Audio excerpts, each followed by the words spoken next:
इनकी आयु केवल 13 वर्ष की है।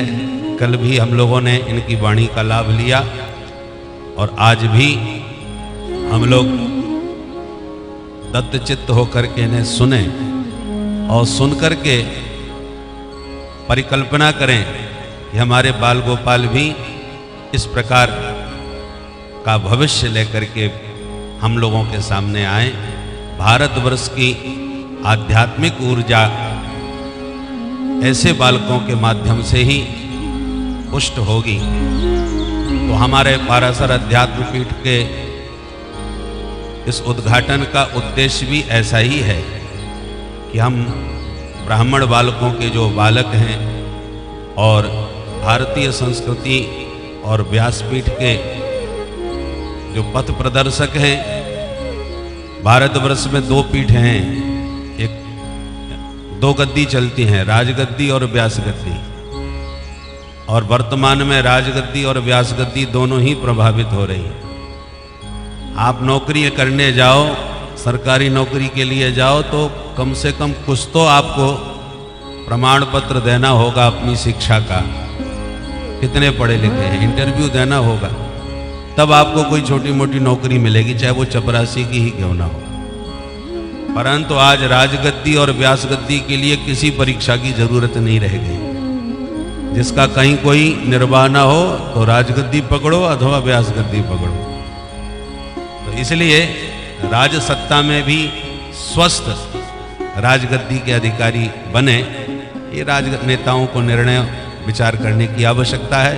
पर हमारी व्यास गद्दी स्वस्थ और अध्यात्म रस में डूबी हुई हो, सभी को आनंद प्रदायिनी शास्त्र सम्मत हो, इसी दृष्टि से इस अध्यात्म पीठ का उद्घाटन हो रहा है, व्यास गद्दी को स्वस्थ करने की दिव्य भावना से।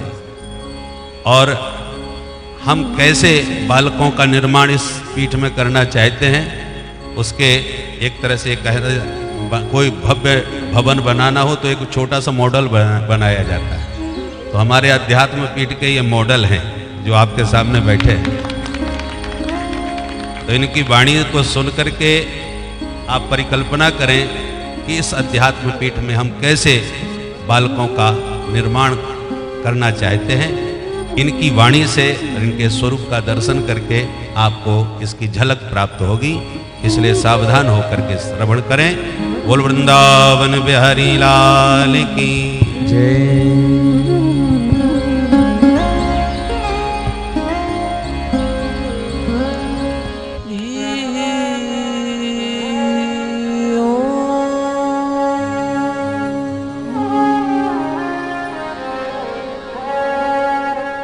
स्वस्ति श्री गणेशाय नमः।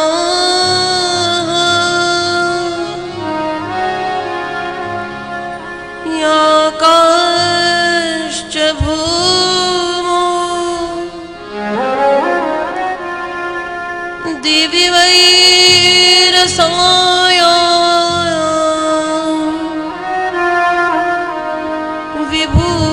विभूतयो दीक्षुमः विभूते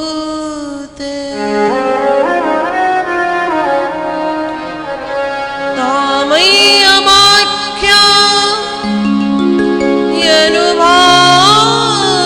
यनुभावितास्ते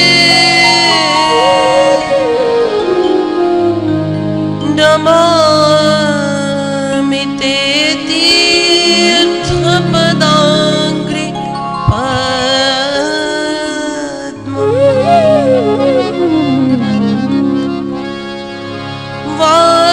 वागर्थाविव सम्प्रेक्तो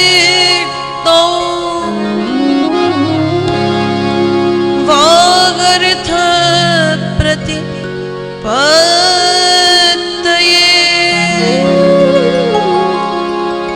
जगतः पितरौ वन्दे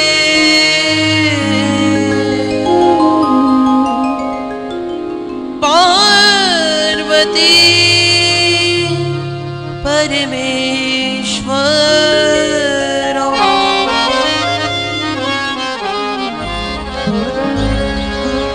सिद्धि साध्य सदास्तु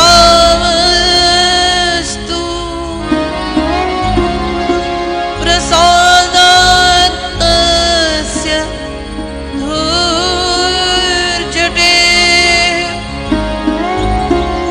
जाह्नवी फेन लेखे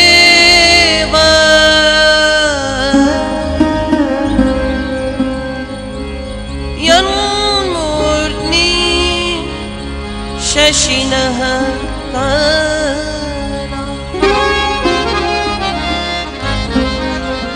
आप सभी को मेरा सादर प्रणाम। गुरुदेव के चरणों में शतशत नमन। सप्रेम जय श्री कृष्ण। आइए कुछ क्षण हे नाम संकीर्तन करते हैं, वाणी को पवित्र करें। आज हम उस हरिनाम संकीर्तन का गान करने जा रहे हैं जिसमें भगवान के दो रूपों का वर्णन आया है, एक शील रूप और एक चंचल रूप। और अंत तो गत्वा 3 अक्षर का यह नाम संकीर्तन है। इसके अंत में जो शब्द आता है, ये दोनों यद्यपि स्वभाव से भिन्न है तथापि एक रहते हुए ही दोनों कार्य करते हैं। संकीर्तन का गान करें, फिर शब्दार्थ समझते हुए वाणी को आगे बढ़ाएं। जय जय राम कृष्ण हरि, जय जय राम कृष्ण हरि, जय जय राम कृष्ण हरि, जय जय राम कृष्ण हरि, जय जय राम कृष्ण हरि, जय जय राम कृष्ण हरि, जय जय राम कृष्ण हरि, जय जय राम कृष्ण हरि, जय जय राम कृष्ण हरि, राम कृष्ण हरि, जय जय राम कृष्ण हरि, जय जय राम कृष्ण हरि, जय जय राम कृष्ण हरि, जय जय राम कृष्ण हरि, हरि, जय जय राम कृष्ण हरि, जय जय राम कृष्ण हरि, जय जय राम कृष्ण हरि, जय जय राम कृष्ण, जय जय राम कृष्ण, जय जय राम कृष्ण हरि,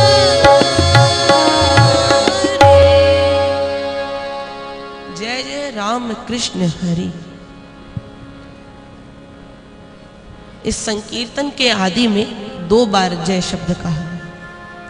शास्त्रों के अनुसार बुद्धिबुद्धम सुबद्धम भवति। किसी की बात को आप 2 बार करो तो वो दृढ़ हो जाती है। हम किसी भी ग्रंथ का अध्ययन करें तो उसमें बताया गया कि यदि आपके ग्रंथ में एक शब्द किसी श्लोक में 2 बार आया तो समझ लो द्विरबद्धम सुबद्धम भवति। 2 बार कहने से एक बात दृढ़ हो जाती है। तो जय जय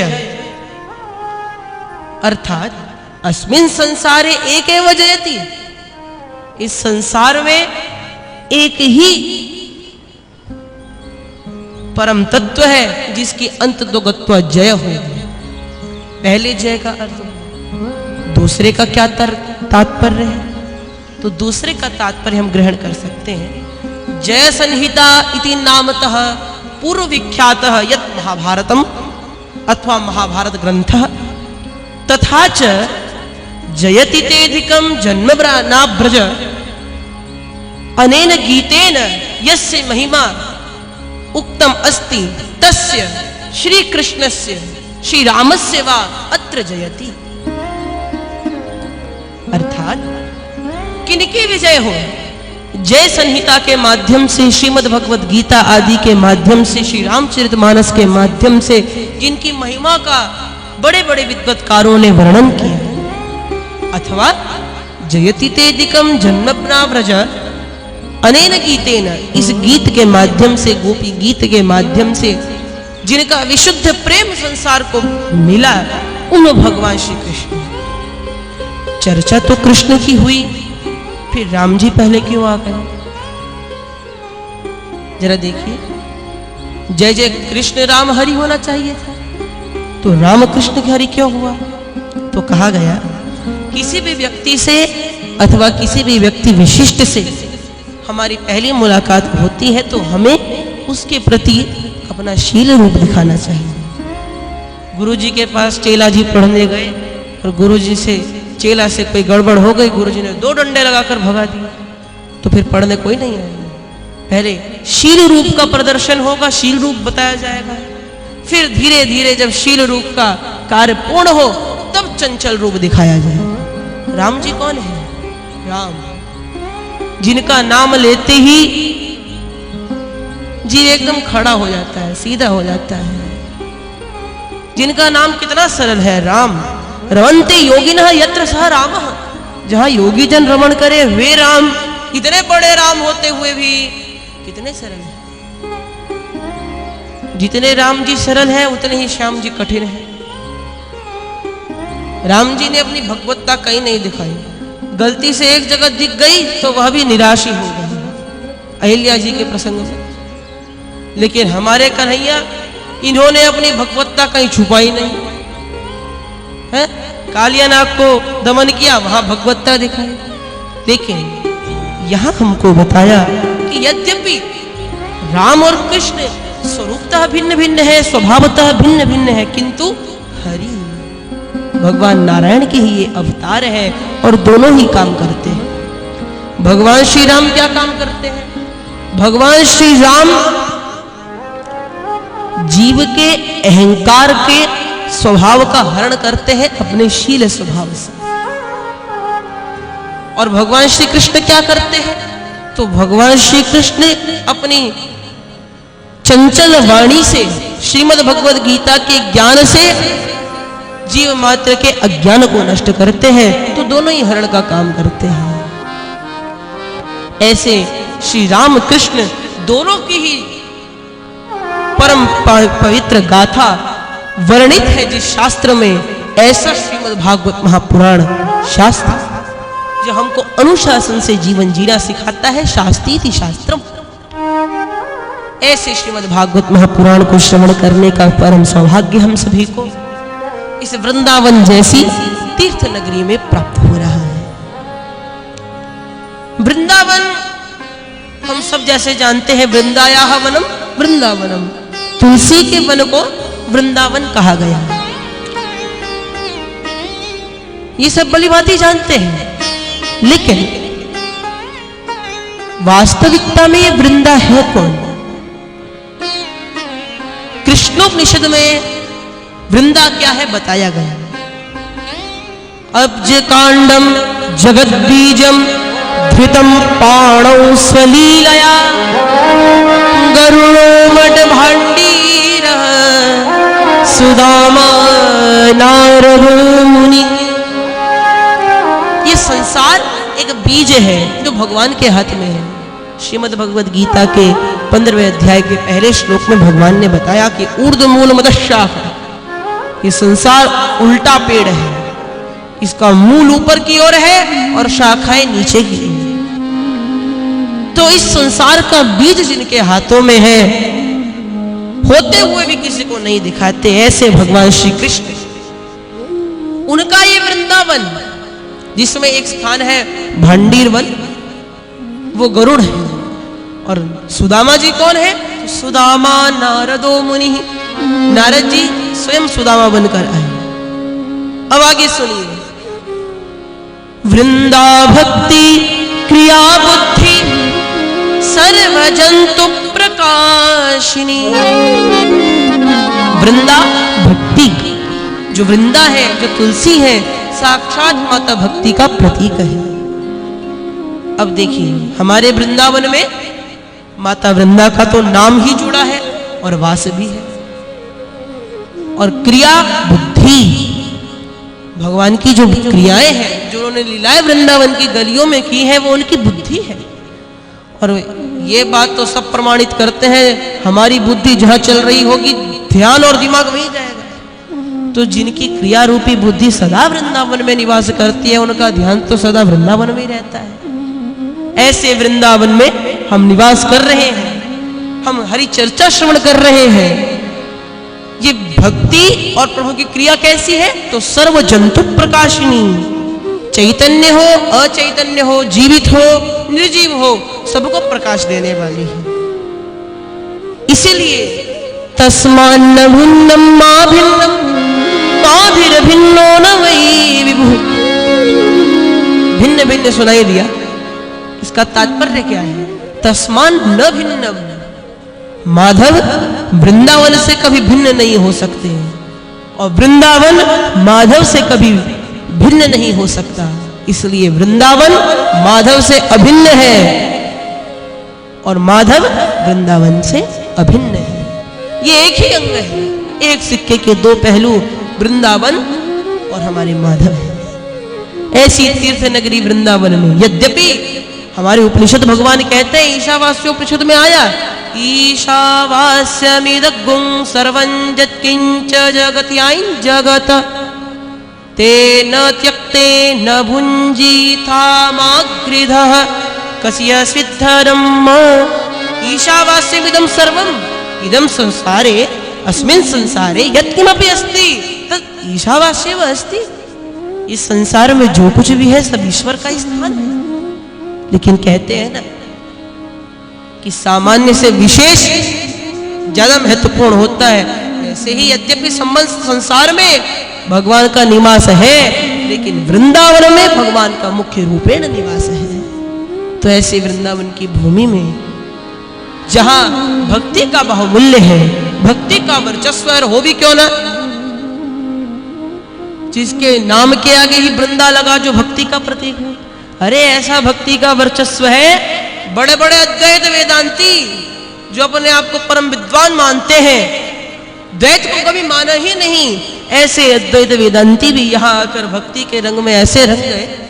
मधुसूदन पाद सरस्वती जी की चर्चा आती है, वे जाकर बताते हैं वृंदावन आए, भक्ति का रंग ऐसा चढ़ा कि काशी जाकर कहते हैं कि जब मेरी ध्यान की शैली बदल गई, ध्यान की शैली बदल गई। महाराज क्या कह रहे हो? हाँ, ध्यानाभ्यास वशी कृतेन मनसा तन्निर्गुणम निष्क्रियम ज्योति किंचन योगिनो यदि परम पश्यन्ति पश्यन्तु ते अस्माकं तु तदैव लोचन चमत्काराय भूयाच्चिरम कालिंदी पुलिनोदरे किमपि यन्नीलम महोधावती। ध्यानाभ्यास वशी कृतेन मनसा। देखो भैया, किसी को कोई आपको देख रहा है, आप जादू टोना जानते हो तो उसको भी बस में कर लो, लेकिन कोई ध्यान लगाए हुए है तब उसको बस में करना बड़ा कठिन। लेकिन हमारे कन्हैया का ये चमत्कार है कि ध्यानाभ्यास वशीकृतेन मनसा। भगवान ने मधुसूदन पाद सरस्वती जी के सामने नहीं आए, अपने मन से ही उनके मन को मोहित कर लिया। और कैसा मोहित किया कि जाकर कहते हैं अद्वैत वीथि पथिकैरुपास्याः स्वराज्य सिंहासन लब्ध दीक्षाः शठेन केनापि वयम हठेन दासीकृता गोपवधू विटेन। एक गोपी के बालक ने हमको जबरदस्ती अपना दासी बना लिया। महाराज जी का वचन और प्रमाण भी कर देते हैं, प्रमाण तोपि निर्णीतम कृष्ण माहात्म्यम अद्भुतम न शक्नुवन्ति ये सोढ़ुम ते मूढ़ा निरंगताः। कृष्ण महात्म्य से जो वंचित रह गया, कृष्ण महात्म्य को जो नहीं समझ पाया, उससे बड़ा मूढ़ इस संसार में कोई नहीं। ऐसे हमारे भगवान श्री कृष्ण जहाँ नित्य निरंतर निवास करते हैं, ऐसी वृंदावन की पावन भूमि में हम सभी हरि चर्चा श्रवण कर रहे हैं। लेकिन भैया, हमारे शास्त्रों में कहा गया है किसी भी कार्य के प्रति प्रवृत्ति के मुख्य रूप से 3 कारण होते हैं। नंबर 1, इदमदिष्ट साधनम, इष्ट साधनत्व प्रकार ज्ञान। एक सरल उदाहरण से समझिए। हम सब जानते हैं कि यदि हमें स्वर्ण का भंडार मिल जाए तो जीवन भर कुछ करने की आवश्यकता नहीं। हाथ खड़ा कीजिए, कौन कौन ऐसा नहीं जानता? सभी जानते हैं। और हम आपको बताते हैं, शास्त्रों में वर्णित है और सत्य बात भी है, क्योंकि शास्त्र कभी सत्य कहते ही नहीं। हिमाचल से ऊपर चलेंगे तो वहां पर्वत है स्वर्ण का, नाम है द्रोणगिरि पर्वत, संपूर्ण स्वर्ण का बना हुआ है। तो अगर पर्वत हमें मिल जाए, स्वर्ण थोड़ा हम निकाल के ले आए तो जीवन भर आनंद रहेगा। लेकिन दूसरा ज्ञान इस ज्ञान के प्रतिबाधक हो जाएगा। क्या? इदमत कृति साध्यम, कृति साध्यत्व प्रकार ज्ञान। इष्ट साधन, हमारे लिए इष्ट है सोना प्राप्त करना, हम जा सकते हैं। यदि हमें द्रोणगिरि पर्वत मिल जाए तो हम उसको पकड़ ले, लेकिन हमारे द्वारा वो साध्य नहीं, हम वहां तक पहुंच ही नहीं सकते। तो ये तो 2 ज्ञान हुए। और तीसरा, इदम बलवद निष्ठान अनुबंधी, बलवद निष्ठान अनुबंधित प्रकार ज्ञान। कोई हमें जबरदस्ती उसके प्रति प्रेरित भी नहीं करता। अब इस सारी बात को कथा पर घटाइए। हम सब भली भांति जानते हैं कि वृंदावन जैसे तीर्थ स्थान पर हरि चर्चा को श्रवण करेंगे तो नित्य भागवत जी के दर्शन करने मात्र से जिसको मुक्ति मिल जाती है, सेवनात् श्रवणात् पाठात् दर्शनात् पापनाशिनी। ऐसी श्रीमद् भागवत महापुराण को श्रवण करते करते हमें निस्संदेह एक दिन मुक्ति प्राप्त हो जाएगी। तो ये हमारे लिए साधन है, इष्ट साधन, हम ये भी जान जाए। और ये हम कर भी सकते हैं। करना क्या है भैया? आवास भी मिला हुआ है, केवल समय पर आना है और बैठकर आराम से हरि चर्चा सुननी है। तो ये हमारे लिए कृति साध्यत्व भी हो गया और ये बलवद निष्ठान अनुबंधी हरि की कृपा से होता। कैसे? हम हरि चर्चा करने आए, बैठ भी गए, सुन भी रहे थे, इतने में अर्जेंट कॉल आ गया, हमें भागना पड़ा। तो जब तक हरि की कृपा नहीं होगी तब तक हमारे लिए कार्य संभव नहीं।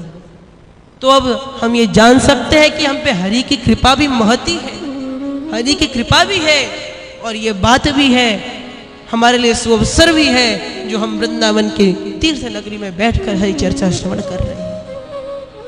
तो यदि अभी भी हमारी भक्ति न मिले, भक्ति प्राप्त न हो तो जीवन व्यर्थ है, क्योंकि हरि की भक्ति में ही वह सामर्थ्य है जो हरि को अपने बस में कर सकती है, अपने इशारों पर नचा सकती है, डांट सकती है, फटकार सकती है। श्रीमद् भागवत महापुराण के 9वें स्कंद में स्वयं भगवान ने कहा, अहम भक्त पराधीन ह्य स्वतंत्र इव द्विज साधुभिर्ग्रस्त हृदयो भक्तैर भक्त जन प्रिया। हे द्विज श्रेष्ठ, मैं अपने भक्तों के अधीन हूं। क्यों? क्योंकि मयि निर्बद्ध हृदया साधव समदर्शिनः वशीकुर्वन्ति मां भक्त्या सस्त्रियं सत्पतिं। सती स्त्री जिस प्रकार अपने पति को वश में कर लेती है, मेरे भक्तों ने मुझे उसी प्रकार वश में कर लिया है। क्योंकि मत कर्म कृण मत परमो मत भक्त संगवर्जितः निर्वैर सर्वभूतेषु यह स मामेति पांडव।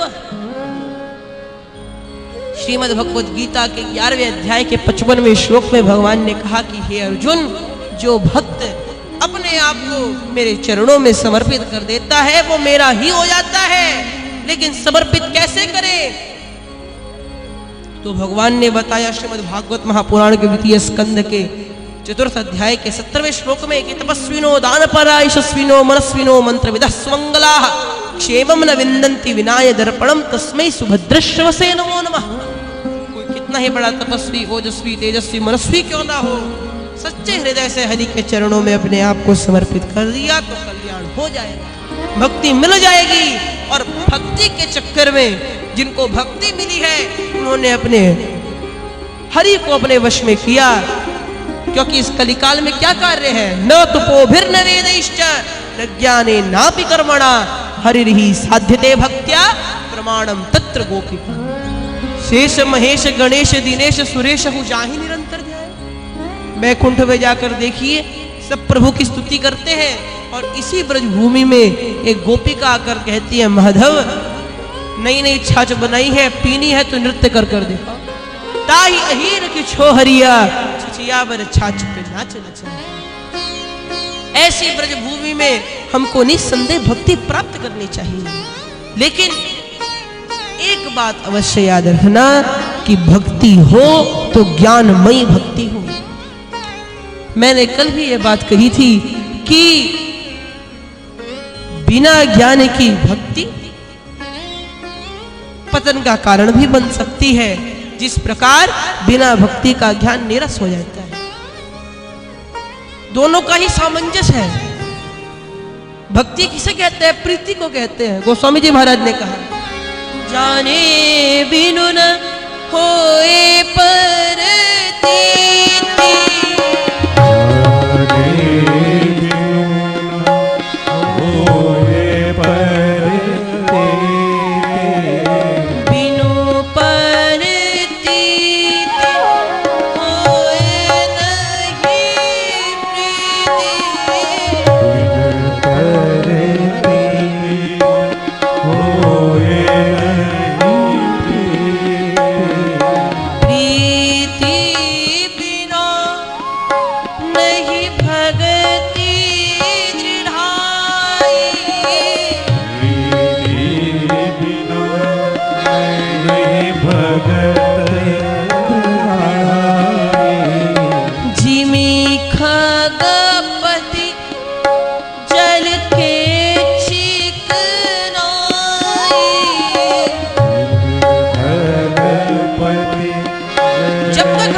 श्याम जी कौन है, तब तक प्रीति नहीं होगी। और जब तक प्रीति नहीं होगी तब तक उनके प्रति ज्ञान नहीं होगा। जब तक ज्ञान नहीं होगा तब तक हमारी भक्ति कैसी है? हमारी भक्ति वैसी ही है जिस प्रकार जल, एक पात्र में जल ले लीजिए और उस पर 2 बूंद तेल की डाल दीजिए तो तेल उस पर ऊपर ऊपर ही रहेगा, नीचे नहीं डूबेगा। हमारे सूरदास जी महाराज कहते हैं, उन्होंने अपने पदों में भी लिखा कि गोपियां कैसे उनको बताती हैं कि सुनो भैया, जो हमारा आप उद्धव जब ज्ञान देने आते हैं तो समझाती हैं कि अरे उद्धव, आपकी भक्ति तो ऐसी है, आपकी भक्ति तो ऐसी है कि माधव के निकट रहते हुए भी आप अपनी भक्ति में नहीं डूब सके। तो ऐसी भक्ति हमें कैसे प्राप्त होगी? जब हम अपने शास्त्रों का अध्ययन करेंगे, श्रीमद् भागवत महापुराण को सच्ची निष्ठा से अपने जीवन में धारण करें। तो भैया देखो, हम सभी को यह अलौकिक भक्ति कहां से मिल रही है? हमारे शास्त्रों से। तो ये शास्त्र कितने महत्वपूर्ण होंगे, किंतु इन शास्त्रों का भी जो बीज है, इन शास्त्रों का भी जो मूल है, वो कितना दिव्य होगा, जरा सोच के देखिए। इन शास्त्रों का मूल है, इन शास्त्रों का बीज है हमारी संस्कृत भाषा। क्या कुछ नहीं भरा हमारी संस्कृत भाषा ने? अरे सब कुछ छोड़ दीजिए, हमारी संस्कृत भाषा हमें किस प्रकार पालती है। नीति संग्रहकार ने कहा, मातेव रक्षति पितेव हिते नियुंक्ते कांतेव चाविरमयत्यपनीय खेदम कीर्तिंच दिक्षु विमलां वितनोति लक्ष्मीं किम किम न साधयति कल्पनतेव विद्या। कल्प वृक्ष की कल्पलता के नीचे बैठकर जो मांगोगे वो मिलेगा, किंतु हरि को धरा पर ला दे, ऐसी सामर्थ्य हमारी संस्कृत भाषा में है, जो माता की तरह हमसे प्रेम भी करती है, पत्नी की तरह हमारा सहारा भी बनती है, पुत्र की तरह हमारी कीर्ति का भी गुणगान करती है और पिता की तरह अपने धर्म के माध्यम से हमें सही कार्यों में भी लगाती है। लेकिन दुर्भाग्य की बात यह है कि आज उसी संस्कृत भाषा को बोलने वाले लोग इस भारत में नगण्य रहते हैं। हमारी संस्कृत भाषा ही है जो हमारे शास्त्रों को बचा सकती है, हमारी संस्कृति को बचा सकती है। क्योंकि संस्कृत बचेगी तो साहित्य बचेगा, साहित्य बचेगा तो संस्कृति बचेगी, संस्कृति बचेगी तो संस्कार बचेंगे, और संस्कार बचेंगे तभी सनातन धर्म भी उभर सकता है।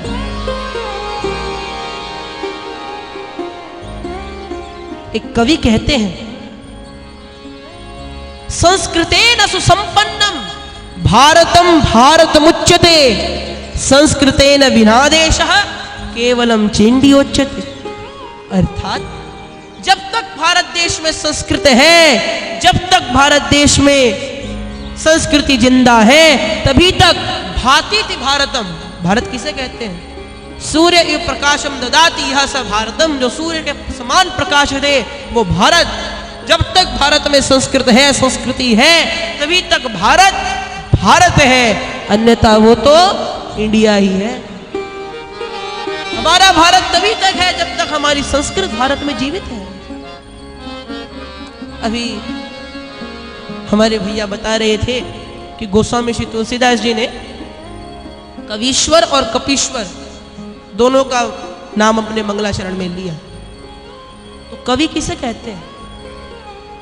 नूतनम संसारम रचयितुम शक्नोति यह स कवि। कवि वो जो मात्र अपने शब्दों से नया संसार खड़ा कर दे। हमारे शास्त्रों में विद्वानों को कवि कहा गया है, और संस्कृत में इतने छंद हैं अपना कौशल दिखाने के लिए। क्योंकि जब तक कवित्व हमारे जीवन में रहेगा, कवि किसे कहते हैं? सही मायने में एक ब्राह्मण ही कवि होता है। ज्यादा समय नहीं लेंगे, मात्र 5 मिनट में बताते हैं कि ब्राह्मण कौन। देखिए, क्या हम जाति को ब्राह्मण माने? वज्र सूची को उपनिषद, पूरा उपनिषद ही इसी बात पर है कि ब्राह्मण है कौन। क्या जाति को ब्राह्मण माने? नहीं, हम जाति को ब्राह्मण नहीं मान सकते। क्यों भैया?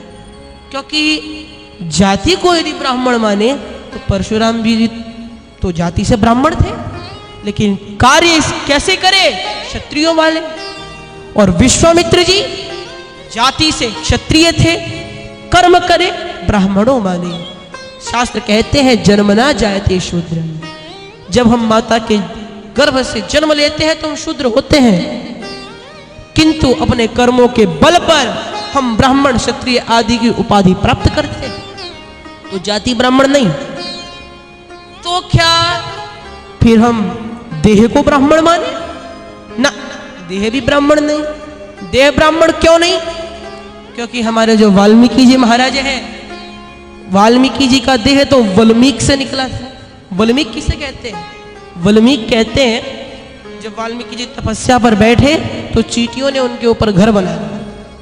तपस्या खुली तो उस वल्मीक, चींटियों के घर को वल्मीक कहते हैं संस्कृत में, तो उस वल्मीक से वाल्मीकि बने। शशक, शशक कहते हैं खरगोश को, खरगोश से ऋषि श्रृंग का जन्म हुआ। कुंभ माने घड़े, घड़े से कुंभज ऋषि का जन्म हुआ।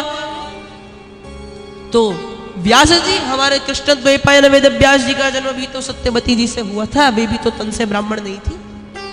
तो हम देह को ब्राह्मण नहीं कह रहा सकते, क्योंकि यद्यपि ये देह से ब्राह्मण नहीं है तथापि इनके कर्म ब्राह्मणों वाले हैं। तो क्या नाम से किसी को ब्राह्मण कहे?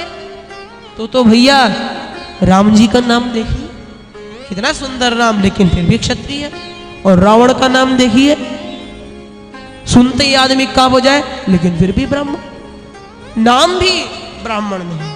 तो वास्तविकता में ब्राह्मण है कौन? 4 पंक्ति में आपको बता देते हैं। प्रश्न उठा, तरही को ब्राह्मणो नाम, उत्तर मिला यह कश्चिदात्मानमद्वितीयं जाति गुण क्रियाहीनम यह षडूर्मि षडभावित्यादि सर्वदोष रहितम यह निर्विकल्पम अशेष कल्पाधारम अशेष सर्वभूतादि संपन्नः यह ईश्वरं प्रतिपादयितुं शक्नोति यह सर्वं जानाति यह अहंकारं न करोति यह शील स्वभावकः स ब्राह्मणः इति श्रुति स्मृति पुराणादि अनुसार ब्राह्मण। श्रुतियों ने स्मृतियों ने ब्राह्मण किसे बताया? वर्तमान में ब्राह्मण वह जो जानता है कि मैं ब्राह्मण हूं, मतलब उसके हृदय में जो आत्मा है उसको जानता है कि मेरी आत्मा क्या है, अपनी आत्मा का प्रतिपादन कर सकता है, जानता है परमात्मा कौन है, सब कुछ जानते हुए भी शून्य बना रहता है, शील बना रहता है, वो ब्राह्मण है। आज हमारे देश की विडंबना यह है कि हमने गलत शब्द का उच्चारण किया, शब्द को हमारे व्याकरण शास्त्र में ब्रह्म माना गया जिसके आधार पर सृष्टि टिकी हुई है। शब्दैव आधारः सृष्टिमस्ति। वाक्पदीयकार भर्तृहरि जी ने कहा कि शब्द के आधार पर सृष्टि टिकी हुई है, और हमने कितना बड़ा शब्द ब्रह्म कहना दिया। जिसके आगे धर्म लगना चाहिए हमने उसके आगे से धर्म हटा दिया, और जिसके आगे परंपरा लगना चाहिए हमने उसके आगे परंपरा लगा दी। हिंदू कौन सा धर्म है हमें बताइए? हिंदू कोई नहीं, हिंदू तो सब है। हम भी हिंदू, हमारे मुसलमान भाई भी हिंदू, ईसाई भाई भी हिंदू, सिख भाई सब हिंदू है, लेकिन धर्म हिंदू नहीं, धर्म सनातन धर्म है जो सबका एक ही है। धर्म हमने अपने संप्रदाय को अपने आप माना। जब बच्चा मां के गर्भ से निकलता है तो उसके माथे पर भगवान लिख के नहीं भेजते भैया तू हिंदू है, जाकर हिंदू संप्रदाय में जाना, तू मुस्लिम है।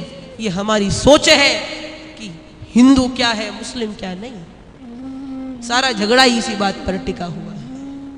यदि हम शब्द का सही उच्चारण करें, और शब्द का सही उच्चारण करना हमें हमारी संस्कृत भाषा ही सिखा सकती है, ताकि वर्तमान में हमारा जो भविष्य वाला भारत है वो वास्तविकता में गुरु बने।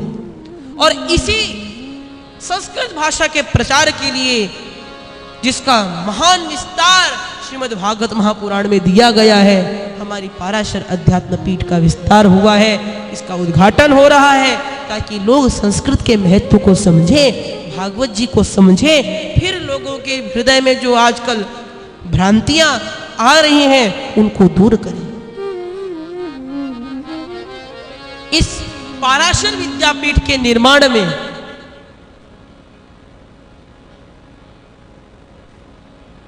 गुरुदेव का तो महान संयोग रहा, इनके बिना तो कुछ हो ही नहीं सकता। लेकिन इस कार्य को संपादित करने के लिए मैं संपूर्ण हरिद्वार के ब्राह्मण समाज से, अपने और अपने गुरुदेव की ओर से, उस छोटे से छोटे व्यक्ति को भी धन्यवाद देना चाहता हूं जिसने इस पाराशर अध्यात्म पीठ नाम के भवन में अपनी ओर से एक ईंट भी लगाई है। क्योंकि ध्यान से सुनिएगा, उसने मात्र एक भवन का निर्माण नहीं किया, उसने उन लोगों के भविष्य का निर्माण किया। उसने ऐसे भारत का निर्माण किया जो भविष्य में आकर समस्त संसार की नींव रखने वाला है, जो भविष्य में समस्त संसार को प्रकाश देने वाला है। क्योंकि भैया देखो, किसी के हाथ में या कहीं भी घाव हो जाता है तो दवाई तो एक ही उंगली से लगती है, लेकिन फैलाई पूरे हाथ से जाती है। वैसे ही इस भारत के शीर्ष पर, इस भारत के हृदय पर जब धरा पर जा रही अधर्म के मार्ग पर बढ़ रही सभ्यता का घाव लगा, तो हमारे गुरुदेव ने पीठ के माध्यम से उस पर दवाई तो लगा दी, और फैलाया उन लोगों ने जिसने इनमें संयोग प्रदान किया। हम सब भी उनमें से एक हैं जिन्होंने इसको संयोग प्रदान किया। लेकिन हमारी रिस्पॉन्सिबिलिटी केवल यहीं तक खत्म नहीं हो जाती। हम यहाँ आए, उद्घाटन समारोह में आनंद लिया, संतों की बातें भी सुनी, भागवत जी भी श्रवण करी और चले गए। हमारी रिस्पॉन्सिबिलिटी तब पूर्ण होगी जब हम अपने किसी एक परिवार से एक बालक अध्यात्म पीठ को समर्पित करें जो भविष्य में सनातन धर्म की ध्वजा और भारत का प्रतिनिधित्व करें। यदि हम भारतीय ही अपनी भारतीय सभ्यता को भूल जाएंगे तो विदेशी क्या खाक करेंगे। इसलिए दो शब्द कहते हुए अपनी वाणी को विराम देना चाहूंगा कि जीवन में एक बात सदा याद रखिएगा, यदि भारतीय होने का ऋण चुकाना है तो अपनी ओर से किसी एक बालक को तैयार किया जाए जो हमारे देश का प्रतिनिधित्व करे। आप सभी से मैं एक बात का क्षमा प्रार्थी भी हूं कि यहां बैठकर कोई मुझसे त्रुटि हुई हो तो गुरुदेव और आप सब क्षमा कीजिएगा।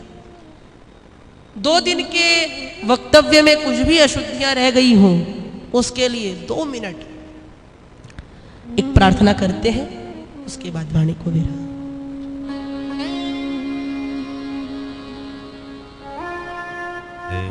श्री राधे। हम चाहेंगे हमारे ब्रह्मराज जी